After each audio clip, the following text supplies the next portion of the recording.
In a world where knowledge shapes destiny, one creation dares to redefine the future. From the minds at xAI, prepare for Grok 4. This summer, the next generation arrives, faster, smarter, bolder. It sees beyond the horizon, answers the unasked, and challenges the impossible. Grok 4, Unleash the Truth, coming this summer. All right, welcome to the Grok 4 release here. This is the smartest AI in the world, and we're going to show you exactly how and why. And it really is remarkable to see the advancement of artificial intelligence, how quickly it is evolving. I sometimes compare it to the growth of a human and how fast a human learns and gains conscious awareness and understanding. And AI is advancing just vastly faster than any human. I mean, we're going to take you through a bunch of benchmarks that Grok 4 is able to achieve incredible numbers on. But it's actually worth noting that Grok 4, if given like the SAT, would get perfect SATs every time, even if it's never seen the questions before. And if even going beyond that to say like graduate student exams like the GRE, it will get near perfect results in every discipline of education. So from the humanities to like languages, math, physics, engineering, pick anything. And we're talking about questions that it's never seen before. These are not on the internet. And Grok 4 is smarter than almost all graduate students in all disciplines simultaneously. Like, it's actually just important to appreciate that's really something. And the reasoning capabilities of Grok are incredible. So there's some people out there who think AI can't reason, and look, it can reason at superhuman levels. So yeah, and frankly, it only gets better from here. So we'll take you through the Grok 4 release, and yeah, show you like the pace of progress here. Like, I guess the first part is like, in terms of the training, we're going from Grok 2 to Grok 3 to Grok 4. We've essentially increased the training by an order of magnitude in each case. So it's 100 times more training than Grok 2, and that's only going to increase. So it's, yeah, frankly, I mean, I don't know, in some ways a little terrifying, but the growth of intelligence here is remarkable. Yes, it's important to realize there are two types of training compute. One is the pre-training compute. That's from Grok 2 to Grok 3. But from Grok 3 to Grok 4, we're actually putting a lot of compute in reasoning in RL. Yes. Yeah, and just like you said, this is literally the fastest moving field. And Grok 2 is like the high school student by today's standard. If we look back in the last 12 months, Grok 2 was only a concept. We didn't even have Grok 2 12 months ago. And then by training Grok 2, that was the first time we scale up like the pre-training. We realized that if you actually do the data ablation really carefully, and the infra, and also the algorithm, we can actually push the pre-training quite a lot by amount of 10x to make the model the best pre-trained base model. And that's why we built Colossus, the world's supercomputer with 100,000 H100. And then with the best pre-trained model, and we realized if you can collect these verifiable outcome reward, you can actually train this model to start thinking from the first principle, start to reason, correct its own mistakes. And that's where the Grok 3 reasoning comes from. And today we ask the question, what happens if you take the expansion of the Colossus with all 200,000 GPUs, put all these into RL, 10x more compute than any of the models out there on reinforcement learning, unprecedented scale, what's going to happen? So this is the story of Grok 4, and Tony, share some insight with the audience. Yeah, so yeah, let's just talk about how smart Grok 4 is. So I guess we can start discussing this benchmark called Humanities Last Exam. And this benchmark is a very, very challenging benchmark. Every single problem is curated by subject matter experts. It's in total 2,500 problems, and it consists of many different subjects: mathematics, natural sciences, engineering, and also all the humanities subjects. So essentially, when it was first released, actually like earlier this year, most of the models out there can only get single-digit accuracy on this benchmark. Yeah, so we can look at some of those examples. So there is this mathematical problem, which is about natural transformations in category theory. And there's this organic chemistry problem that talks about electrocyclic reactions. And also there's this linguistic problem that tries to ask you about distinguishing between closed and open syllabus from a Hebrew source text. So you can see also it's a very wide range of problems. And every single problem is PhD or even advanced research level problems. Yeah, I mean, there are no humans that can actually answer these, can get a good score. I mean, if you actually say, like, any given human, what's the best that any human could score? I mean, I'd say maybe 5% optimistically. Yeah. So this is much harder than what any human can do. It's incredibly difficult. And you can see from the types of questions, like you might be incredible in linguistics or mathematics or chemistry or physics or any one of a number of subjects, but you're not going to be at a postgrad level in everything. And Grok 4 is a postgrad level in everything. Like it's just, some of these things are just worth repeating. Like Grok 4 is postgraduate, like PhD level in everything. Better than PhD, but like most PhDs would fail. So it's better that said, I mean, at least with respect to academic questions, I want to just emphasize this point. With respect to academic questions, Grok 4 is better than PhD level in every subject, no exceptions. Now, this doesn't mean that at times it may lack common sense, and it has not yet invented new technologies or discovered new physics, but that is just a matter of time. I think it may discover new technologies as soon as later this year, and I would be shocked if it has not done so next year. So I would expect to, literally discover new technologies that are actually useful no later than next year and maybe end of this year. And it might discover new physics next year. And within 2 years, I'd say almost certainly. So just let that sink in. Yeah. So I guess we can talk about what's behind the scene of Grok 4. As Jimmy mentioned, we actually throwing a lot of compute into this training. When it started, it's only also a single digit. Sorry, the previous slide. Sorry. Yeah, it's only a single digit number. But as you start putting in more and more training compute, it started to gradually become smarter and smarter, and eventually solved a quarter of the HLE problems. And this is without any tools. The next thing we did was to adding tools capabilities to the model. And unlike Grok 3, I think Grok 3 actually is able to use CRO as well, but here we actually make it more native in the sense that we put the tools into training. Grok 3 was only relying on generalization. Here, we actually put the tools into training. And it turns out this significantly improves the model's capability of using those tools. Yeah, I remember we had like deep search back in the days. Yeah. So how is this different? Yeah, exactly. So deep search was exactly the Grok 3 reasoning model, but without any specific training, but we only asked it to use those tools. So compared to this, it was much weaker in terms of its tool capabilities. And unreliable. Yeah. And unreliable, yes. And to be clear, these are still, I'd say, this is still fairly primitive tool use. If you compare it to, say, the tools that are used at Tesla or SpaceX, where you're using, finite element analysis and computational fluid dynamics, and you're able to run, or say like Tesla does, like crash simulations, where the simulations are so close to reality that if the test doesn't match the simulation, you assume that the test article is wrong. That's how good the simulations are. So Grok is not currently using any of the tools, the really powerful tools that a company would use, but that is something that we will provide it with later this year.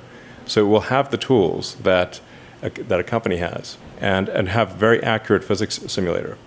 Ultimately, the thing that'll make the biggest difference is being able to interact with the real world via humanoid robots. So you combine sort of Grok with Optimus, and it can actually interact with the real world and figure out if it can formulate an hypothesis and then confirm if that hypothesis is true or not. So we're really, I think about like where we are today. We're at the beginning of an immense intelligence explosion. We're in the intelligence Big Bang right now, and we're at the most interesting time to be alive of any time in history. Yeah. Now, that said, we need to make sure that the AI is a good AI, a good Grok. And the thing that I think is most important for AI safety, at least my biological neural net tells me, the most important thing for AI is to be maximally truth-seeking. So this is a very fundamental. Like, you can think of AI as this super genius child that ultimately will outsmart you, but you can still you can instill the right values and encourage it to be sort of, truthful, I don't know, honorable, good things. Like the values you want to instill in a child that would ultimately grow up to be incredibly powerful. Yeah. So yeah. So this is really, I'd say, we say tools. These are still primitive tools, not the kind of tools that serious commercial companies use. But we will provide it with those tools, and I think it will be able to solve, with those tools, real-world technology problems. In fact, I'm certain of it. It's just a question of how long it takes. Yes, exactly. So is it just compute all you need, Tony? Sorry? Is it just compute all you need at this point? Well, you need compute plus the right tools, and then ultimately to be able to interact with the physical world.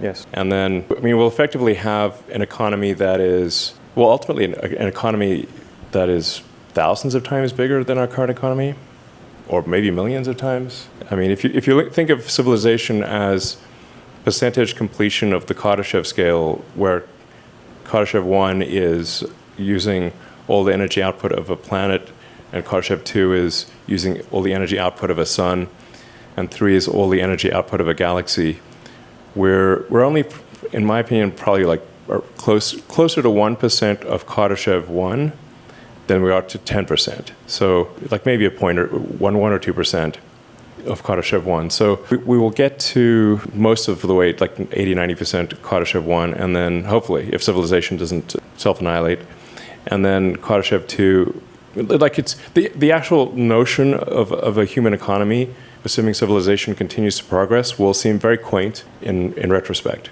It will seem like sort of cavemen throwing sticks into a fire level of economy compared to what the future will hold. It's very exciting. I've been at times kind of worried about, like, well, is this seems like it's somewhat unnerving to have intelligence created that is far greater than our own, and will this be bad or good for humanity? It's like I think it'll be good. Most likely it'll be good. Yeah. But I somewhat reconciled myself to the fact that even if it wasn't going to be good, I'd at least like to be alive to see it happen. So, yeah. So, actually, I think one technical problem that we still need to solve, besides just compute, is how do we unblock the data bottleneck? Because when we try to scale up the RL, in this case, we did invent a lot of new techniques, innovations, to allow us to figure out how to find a lot of challenging RL problems to work on. It's not just the problem itself needs to be challenging, but also it needs to be, you also need to have like a reliable signal to tell the model, you did it wrong, you did it right. This is the sort of the principle of reinforcement learning. And as the models get smarter and smarter, the number of cool problems or challenging problems will be less and less. Yeah. So it's going to be a new type of challenge that we need to surpass besides just compute. Yeah. Yeah, we actually are running out of actual test questions to ask. So there's like even questions that are ridiculously hard, if not essentially impossible for humans, that are written down questions, are swiftly becoming trivial for AI. So then the one thing that is an excellent judge of things is reality. So, because if physics is the law, ultimately everything else is a recommendation. You can't break physics. So the ultimate test, I think, for whether an AI is, the ultimate reasoning test is reality. Yes. So you invent a new technology, like say improve the design of a car or a rocket, or create a new medication that, and does it work? Yeah. Does the rocket get to orbit? Does the car drive? Does the medicine work? Whatever the case may be, reality is the ultimate judge here. So it's going to be reinforcement learning, closing the loop around reality. we asked the question, how do we even go further? So actually, we are thinking about now, with single agent, we're able to solve 40% of the problem. What if we have multiple agents running at the same time? So this is what's called test and compute. And as we scale up the test and compute, actually, we are able to solve almost more than 50% of the text-only subset of the HLE problems. So it's a remarkable achievement, I think. Yeah, this is insanely difficult. These are so what we're saying is like a majority of the text-based of humanities, scarily named humanities last exam, Grok 4 can solve, and you can try it out for yourself. And with the Grok 4 Heavy, what it does is it spawns multiple agents in parallel, and all of those agents do work independently, and then they compare their work, and they decide which one, like it's like a study group. And it's not as simple as a majority vote, because often only one of the agents actually figures out the trick or figures out the solution. But once they share the trick or figure out what the real nature of the problem is, they share that solution with the other agents, and then they essentially compare notes, and then yield an answer. Yeah. So that's the heavy part of Grok 4, is where you scale up the test time compute by roughly an order of magnitude, have multiple agents tackle the task, and then they compare their work, and they put forward what they think is the best result. Yeah. So we will introduce Grok 4 and Grok 4 Heavy. Sorry, can you click the next slide? Yeah. Yes. So basically, Grok 4 is a single agent version, and Grok 4 Heavy is the multi-agent version. So let's take a look how they actually do on those exam problems and also some real life problems. Yeah. So we're going to start out here, and we're actually going to look at one of those HLE problems. This is actually one of the easier math ones. I don't really understand it very well. I'm not that smart, but I can launch this job here, and we can actually see how it's going to go through and start to think about this problem. While we're doing that, I also want to show a little bit more about like what this model can do and launch a Grok 4 Heavy as well. So everyone knows Polymarket. It's extremely interesting. It's the seeker of truth. It aligns with what reality is most of the time. And with Grok, what we're actually looking at is being able to see how we can try to take these markets and see if we can predict the future as well. So as we're letting this run, we'll see how Grok 4 Heavy goes about predicting the World Series odds for like the current teams in the MLB. And while we're waiting for these to process, we're going to pass it over to Eric, and he's going to show you an example of his. Yeah. So I guess one of the coolest things about Grok 4 is its ability to understand the world and to solve hard problems by leveraging tools like Tony discussed. And I think one kind of cool example of this, we asked it to generate a visualization of two black holes colliding. And of course, it took there are some liberties. It's, in my case, actually pretty clear in its thinking trace about what these liberties are. For example, in order for it to actually be visible, you need to really exaggerate the scale of the waves. And yeah, so here's this kind of in action. It exaggerates the scale in like multiple ways. It drops off a bit less in terms of amplitude over distance, but yeah, we can kind of see the basic effects that are actually correct. It starts with the in spiral, it merges, and then you have the ring down, and this is basically largely correct. Yeah, modulo some of the simplifications that I need to do. It's actually quite explicit about this. It uses post-Newtonian approximations instead of actually computing the general relativistic effects at near the center of the black hole, which is incorrect, and will lead to somewhat incorrect results. But the overall visualization is basically there, and you can actually look at the kinds of resources that it references. So here it actually it obviously uses search. It gathers results from a bunch of links, but also reads through a undergraduate text in analytic gravitational wave models. It reasons quite a bit about the actual constants that it should use for a realistic simulation. It references, I guess, existing real-world data And yeah, it's a pretty good model. Yeah. But like actually going forward, we can give it the same model that physicists use, so it can run the same level of compute that leading physics researchers are using, and give you a physics accurate black hole simulation. Exactly. Just right now is running in your browser, so. Yeah, this is just running in your browser. Yes, so exactly. Pretty simple. So swapping back real quick here, we can actually take a look. The math problem is finished. The model was able to, let's look at its thinking trace here so you can see how it went through the problem. I'll be honest with you guys, I really don't quite fully understand the math, but what I do know is that I looked at the answer ahead of time and it did come to the correct answer here in the final part here. We can also come in and actually take a look here at our World Series prediction, and it's still thinking through on this one. But we can actually try some other stuff as well. So we can actually try some of the X integrations that we did. So we worked very heavily on working with all of our X tools and building out a really great X experience. So we can actually ask, the model, find me the xAI employee that has the weirdest profile photo. So that's going to go off and start that, and then we can actually try out, let's create a timeline based on X post detailing the changes in the scores over time, and we can see all the conversation that was taking place at that time as well. So we can see who are the announcing scores and what was the reactions at those times as well. So we'll let that go through here and process. And if we go back to, this was the Greg Yang photo here. So if we scroll through here, whoops.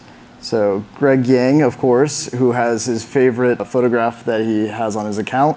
That's actually not how he looks like in real life, by the way, just so you're aware, but it is quite funny. But it had to understand that question. Yeah. Which is that's the wild part. It's it understands what is a weird photo. What is a weird photo? Yeah. What is a less or more weird photo? It goes through, it has to find all the team members, it has to figure out who we all are. It, right. Searches this X. is without access to the internal xAI personnel logs. No. It's literally looking at just at the internet. Exactly. So you could say the weirdest of any company. Yeah. To be clear. Exactly. And we can also take a look here at the question here for the humanities last exam. So it is still researching all of the historical scores, but it will have that final answer here soon. But we can, while it's finishing up, we can take a look at one of the ones that we set up here a second ago. And we can see it finds the date that Dan Hendricks had initially announced it. We can go through, we can see, OpenAI announcing their score back in February. And we can see, as progress happens with Gemini, we can see Kimi, and we can also even see, the leaked benchmarks of what people are saying is, if it's right, it's going to be pretty impressive. So pretty cool. So yeah, I'm looking forward to seeing how everybody uses these tools and gets the most value out of them. Yeah, it's been great. Yeah, and we're going to close the loop around usefulness as well. So it's not just book smart, but actually practically smart. Exactly. All right. And we can go back to the slides here. Yeah. So.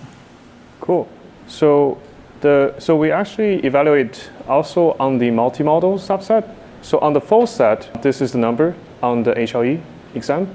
You can see there's a little dip on the numbers. This is actually something we're improving on, which is the multimodal understanding capabilities. But I do believe in a very short time, we're able to really improve and got much higher numbers on this, even higher numbers on this benchmark. Yeah. Yeah, this is we still what is the biggest weakness of Grok currently is that it's sort of partially blind. It can't, its image understanding, obviously, and its image generation needs to be a lot better. And that's actually being trained right now. So Grok 4 is based on version 6 of our foundation model, and we are training version 7, which will complete in a few weeks. And that'll address the weakness on the vision side. Mm-hmm. And just to show off this last here, so the prediction market finished here with a heavy, and we can see here, we can see all the tools and the process it used to actually go through and find the right answer. So it browsed a lot of odds sites, it calculated its own odds comparing to the market to find its own alpha and edge. It walks you through the entire process here, and it calculates the odds of the winner being the Dodgers, and it gives them a 21.6% chance of winning this year. So, and it took approximately 4.5 minutes to compute. Yeah, that's a lot of thinking. Yeah. we can also look at all the other benchmarks besides HLE. As it turned out, Grok 4 excelled on all the reasoning benchmarks that people usually test on, including GBQA, which is a PhD level problem sets. That's easier compared to AMY 25, American Invitation Mathematics exam. With Grok 4 Heavy, we actually got a perfect score. Also on some of the coding benchmark called Live Coding Bench, and also MMT, Harvard Math, MIT exam, and also USAML. You can see actually on all of those benchmarks, we often have a very large leap against the second best model out there. Yeah, really we're going to get to the point where it's going to get every answer right in every exam. And where it doesn't get an answer right, it's going to tell you what's wrong with the question. Or if the question is ambiguous, disambiguate the question into answers A, B, and C and tell you what answers A, B, and C would be with a disambiguated question. So the only real test then will be reality. Can it make useful technologies, discover new science? That'll actually be the only thing left, because human tests will simply not be meaningful. We need to make an update to HLE very soon, given the current rate of progress. So yeah, it's super cool to see like multiple agents that collaborate with each other, solving really challenging problems. So where can we try this model? So it turned out it's available right now. If we advance to the next slide, where there is a super Grok Heavy tiers that we're introducing, where you're able to access to both Grok 4 and Grok 4 Heavy, where you're actually going to be the taskmaster of a bunch of little Grok research agents to help you, become smarter, do all the little research and save hours of time, going through mundane tasks. And it's available right now. So, yeah. So we did limit usage during the demo, so it didn't break the demo, because all this stuff is happening live. So there's nothing canned about any of the tests that we're doing. So after the demo is done, we'll enable more subscribers for SuperGrok. So if you can't subscribe right now, just try in half an hour. It should work. So, and now let's get into voice. Great. Abby? So many of you have been enjoying our voice mode, and we've been working hard to improve the experience over the past couple months. We have cut latency in half to make it much snappier. And today we're excited to announce a set of new voices that have exceptional naturalness and prosody. You might have noticed the movie trailer voice that opened up the live stream. That is one of our new voices, Sal, who's got that epically deep tone. And we're also excited to introduce Eve, a beautiful British voice who's capable of rich emotions. Aman, would you like to introduce Eve? Absolutely. Yeah, let's get into the demo. Hey, Eve. Millions of people are watching us right now. Are you excited? Oh, I'm thrilled, really. It's like being on stage at the Old Vic with a sea of faces out there. Just imagine all those eyes and ears tuned in. It's a proper buzz, isn't it? What do you reckon we should chat about to keep this lot entertained? We have a lot to talk about, but I'll be honest, I'm feeling a little nervous. Can you whisper something soothing to calm me down? Take a deep breath, love. You've got this. It's just you and me, having a quiet chat, like we're tucked away in a cozy corner of a Yorkshire pub. The world's just a murmur out there. Feel that calm wash over you. Let's keep talking, nice and easy. What's on your mind? You know what? I'm actually feeling quite relaxed to try this. Something crazy. So can you give us an opera on Diet Coke? Oh, an opera on Diet Coke. That's a riot. Picture this, a shimmering silver can, glistening under stage lights. Oh, Diet Coke, thou elixir divine, with bubbles that dance in a sparkling line. Thy crisp, cool kiss on lips so fine. Oh, aspartame, ambrosia, forever mine. How's that for a mad little aria? Do you need that? Want me to belt out another verse or switch up the tune? Okay, let's try switching it up and just start singing. Right then, let's have a go. Oh, silver can, you gleam in the light. Diet Coke, my heart's delight. Okay, I won't touch it. It's very, very poetic. Yeah, thank you, Eve. Feeling quite nice now. Cool. So that's Eve. And so something else we do here is a little test each day to check on the natural flow of our conversations against some of our competitors. So we figured, why not try that live on the stream today? Should I start? Hey, I'm going to say a number, and can you say the same number back to me? 1. 1, got it. This is like a fun little game of echo. What's next? 2. Sorry, I said 2. 3. 3. Nice and steady. What's next? 5.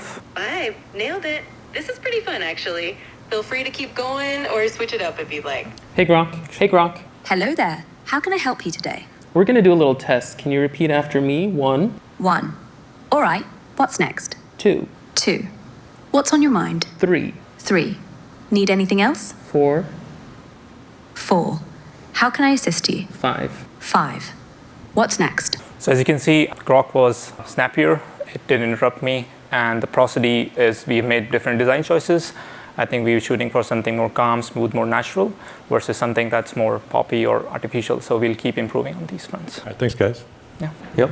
So since the launch of the voice model, we actually see the 2x faster end-to-end latency in the last 8 weeks, 5 different voices, and also 10x the active user. So Grok Voice is taking off. Now, if you think about releasing the models, this time we're also releasing Grok 4 through the API at the same time. So if we go to the next 2 slides, so we're very excited about what all developers out there is going to build. So if I think about myself as a developer, what the first thing I'm going to do when I actually have access to the Grok 4 API? Benchmarks. So we actually ask around on the X platform, what is the most challenging benchmarks out there that is considered the holy grail for all the AGI models? So turn out AGI is in the name, Arc AGI. So the last 12 hours, kudos to Greg over here in the audience. So who answered our call, take a preview of the Grok 4 API and independently verified, the Grok 4's performance. So initially we thought, hey, Grok 4 is just, we think it's pretty good, it's pretty smart, it's our next gen reasoning model, spend 10x more compute, can use all the tools, right? But turned out, when we actually verify on the private subset of the Arc AGI v2, it was like the only model in the last 3 months that breaks the 10% barrier. And in fact, was so good that actually gets to 16%, well, 15.8% accuracy, 2x of the second place, that is the Cloud 4 Opus model.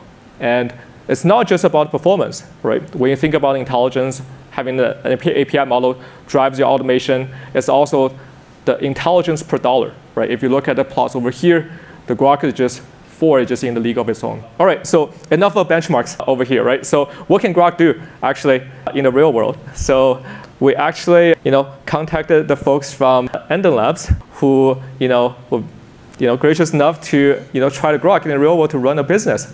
Yeah, thanks for having us. So I'm Axel from Enden Labs. And I'm Lucas, and we tested Grok 4 Vending Bench. Vending Bench is an AI simulation of a business scenario where we thought, what is the most simple business an AI could possibly run? And we thought vending machines. So in this scenario, the Grok and other models need to do stuff like manage inventory, contact suppliers, set prices. All of these things are super easy, and all the models can do them one by one. But when you do them over very long horizons, most models struggle. But we have a leaderboard, and there's a new number 1. Yeah, so we got early access to the Grok 4 API. We ran it on the vending bench, and we saw some really impressive results. So it ranks definitely at the number 1 spot. It's even double the net worth, which is the measure that we have on this eval. So it's not about the percentage or a score you get, but it's more the dollar value in net worth that you generate. So we were impressed by Grok. It was able to formulate a strategy and adhere to that strategy over a long period of time, much longer than other models that we have tested, other frontier models. So it managed to run the simulation for double the time and score, double the net worth. And it was also really consistent across these runs, which is something that's really important when you want to use this in the real world. And I think as we give more and more power to AI systems in the real world, it's important that we test them in scenarios that either mimic the real world or are in the real world itself. Because otherwise we fly blind into some things that might not be great. Yeah, it's great to see that we've now got a way to pay for all those GPUs. So we just need 1 million vending machines, and we could make kind of $4.7 billion a year with 1 million vending machines.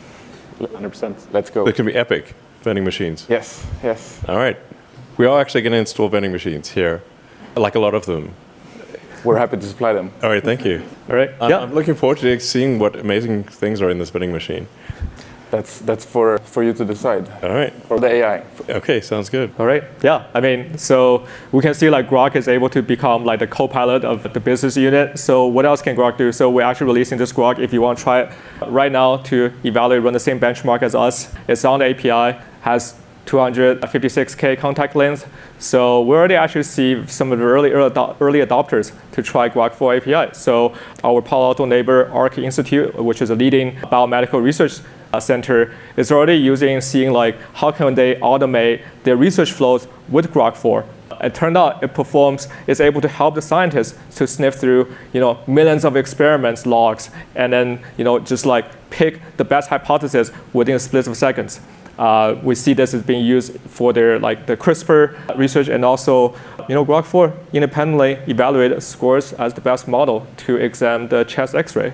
Who would know? And in the financial sector, we also see, the Grok 4 with access to all the tools, real-time information is actually one of the most popular AIs out there. So, our Grok 4 is also going to be available on the hyperscalers. So the xAI enterprise sector is only, started 2 months ago, and we're open for business. Yeah, so the other thing, we talked a lot about, having Grok to make games, video games. So Danny is actually a video game designer on X. So, we mentioned, hey, who want to try out some Grok 4 preview APIs to make games? And Danny answered the call. So this was actually just made first-person shooting game in a span of 4 hours. So some of the unappreciated hardest problem of making video games is not necessarily in coding the core logic of the game, but actually go out, source all the assets, all the textures of files, and to create a visually appealing game. So one of the core aspects Grok 4 does really well with all the tools out there is actually able to automate these asset sourcing capabilities. So the developers can just focus on the core development itself rather than so now you can run a entire game studios with game of one, one person, and then you can have Grok 4 to go out and source all those assets, do all the mundane tasks for you. Yeah, the next step obviously is for Grok to be able to play the game. So it has to have very good video understanding, so it can play the games and interact with the games and actually assess whether a game is fun, and actually have good judgment for whether a game is fun or not. So with version 7 of our foundation model, which finishes training this month, and then we'll go through post-training RL and whatnot, that will have excellent video understanding. And with the video understanding and improved tool use, for example, for video games, you'd want to use Unreal Engine or Unity or one of the main graphics engines, and then generate the art, apply it to a 3D model, and then create an executable that someone can run on a PC or a console or a phone. We expect that to happen probably this year, and if not this year, certainly next year. So it's going to be wild. I would expect the first really good AI video game to be next year, and probably the first half hour of watchable TV this year, and probably the first watchable AI movie next year. Things are really moving at an incredible pace. Yeah, when Grok is 10xing the world economy with vending machines, it would just create video games for humans. Yeah, I mean, it went from not being able to do any of this really even 6 months ago to what you're seeing before you here, and from very primitive a year ago to making a sort of a 3D video game with a few hours of prompting. Mm-hmm. Yep. I mean, yeah, just to recap, so in today's live stream, we introduced the most powerful, most intelligent AI models out there that can actually reason from the first principle using all the tools, do all the research, go on the journey for 10 minutes, come back with the most correct answer for you. So it's kind of crazy to think about, just 4 months ago, we had Grok 3, and now we already have Grok 4.